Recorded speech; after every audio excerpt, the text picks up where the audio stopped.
prensa, hoy en la Casa del Partido Colorado Soriano, junto a Martín Melassi y junto a Andrés Centurión, estamos recibiendo a Robert Silva, precandidato a la presidencia por el Partido Colorado, un candidato que ha demostrado gestión, que ha demostrado hacia dónde quiere ir en base a la educación, pero no solamente a la educación, sino también a las otras temáticas que generan ciertos problemas en la sociedad, para lograr un país más productivo y más competitivo a nivel tanto nacional como internacional.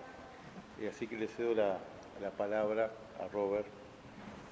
Bueno, un gusto estar acá, acompañado por Martín Melassi, por Andrés Centurión y por Gerardo Mesquida, que en definitiva son parte de nuestro equipo y quienes encabezan las líneas que apoyan mi precandidatura a la presidencia de la República, con funciones distintas, pero con funciones que todos ustedes conocen.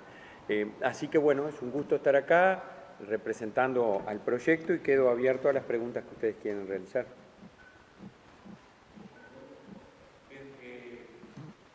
De parte del Frente Amplio se ha criticado la gestión del gobierno, no solo en el tema educativo, sino también en el tema de economía, y se dice que este gobierno ha beneficiado solo a los más ahora y que la riqueza no ha sido distribuida adecuadamente. Visión que no comparto. Claramente este gobierno ha desarrollado una estrategia que ha impactado favorablemente en todos los sectores de actividad y en la gente. Si uno se pone a pensar que en el 2020, cuando nosotros llegamos al gobierno, había 50.000 puestos de trabajo nuevos y ahora al 2023 se han generado 76.000 puestos de trabajo nuevos. No solo recuperamos lo que se perdió en el gobierno del Frente Amplio, sino que se crearon 26.000 más. Si uno se pone a pensar que la inflación estaba bastante por encima de lo que está hoy, con una baja histórica de menos del 5%, y la inflación que es el impuesto a los pobres, el impuesto a los que menos tienen, porque genera sin duda una situación de incremento en los precios que repercute en los asalariados. Si uno se pone a pensar que ha habido un incremento del salario real por encima del año 2019 en el año 2023, en el entorno del 4%.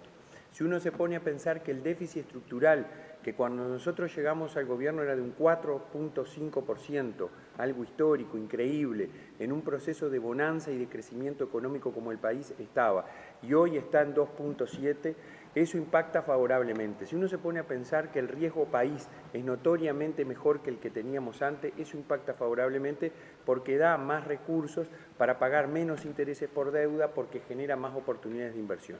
En definitiva, al discurso muchas veces vacío de la oposición, nosotros le respondemos con hechos concretos, que le sumamos además todo lo que tiene que ver con lo que a mediano y largo plazo va a impactar en la gente, que es transformación de la educación del país y transformación de la seguridad social de este país, lo cual sin duda constituyen dos banderas de gestión bien importantes en lo que al gobierno refiere. Pero la pobreza infantil ha crecido.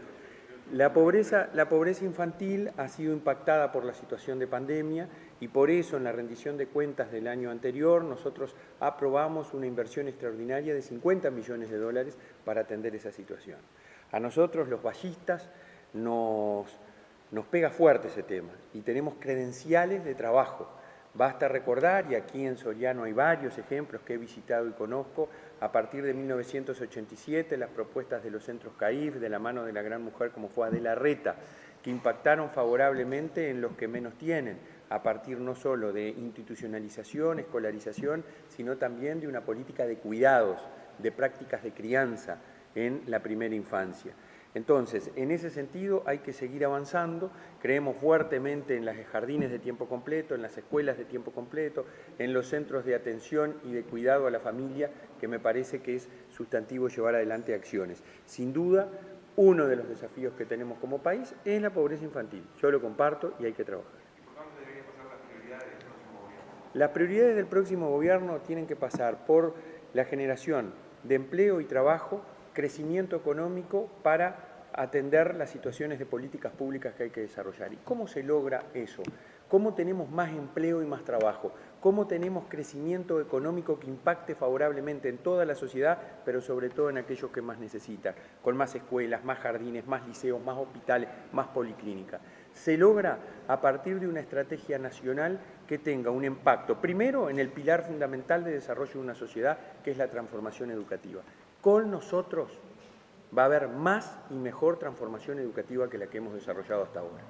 Con nosotros hay un compromiso que estamos asumiendo de duplicar el presupuesto en ciencia y tecnología. Ustedes recordarán que nosotros tuvimos que hacer frente a pandemia, a la sequía, al incendio forestal, infinidad de cosas que el gobierno ha presentado y que implicaron 4.400 millones de dólares adicionales para atender esa situación extraordinaria. Hoy, sin esa situación extraordinaria, porque seguramente estamos desarrollando acciones para atenderla y no se van a repetir, tenemos posibilidades de comprometer una inversión superior en ciencia y tecnología que impacte en la producción. Más ciencia, más educación, más ciencia, más tecnología que genere investigación e innovación para mejorar la producción. Más producción en sectores tradicionales, no tradicionales, de bienes y de servicios, acompañado a una apertura internacional como lo que estamos haciendo. Más mercados, precisamos colocar nuestros productos, mejorar producción, tener más mercados en condiciones de competitividad que muchas veces hoy no tenemos. Por eso más tratado de libre comercio. Y al momento que tenemos más mercado, más y mayor inversión. Educación, ciencia, tecnología, con impacto en la producción, apertura internacional, más mercado, más inversión. Y hacerlo a través de estrategias que ya están u otras que queremos desarrollar, como profesionalización mayor de la Cancillería, como fortalecimiento de instituciones como Uruguay 21, por ejemplo, diversificando y no quedando en una actitud de expectativa de la inversión, sino mostrando las posibilidades que el Uruguay entero tiene en distintos sectores de actividad. Más del programa, vamos a hacer el programa que puede estar en el caso de un balotaje en el que la coalición se integre nuevamente, como ustedes son nacionales, ¿cuáles van a ser los aportes y cómo se va a trabajar en ese sentido, pensando en que todas las ideas se hayan conjugadas? Justamente con la impronta de un partido como el nuestro, que tiene una fuerte base social. Lideramos la transformación educativa con un gran y formidable equipo que le permitió al Uruguay mover los cimientos de la educación y ponerla de cara al siglo XXI. Porque en materia de transformación educativa habrá gente en contra y habrá muchísima gente a favor. Pero lo que no hay duda es que nosotros en educación logramos hacer cosas distintas. Porque regla básica, si seguimos haciendo lo mismo, los resultados van a ser iguales. Y hay miles que caen del sistema educativo y por eso fuimos tras ellos. Eso ha sido una impronta del Partido Colorado. Y lo otro que es una impronta del Partido Colorado es la firme creencia del Estado como instrumento y herramienta para la generación de oportunidades. Y aquí voy a un tema que para nosotros es sustantivo. El Estado no tiene que ser el principal empleador.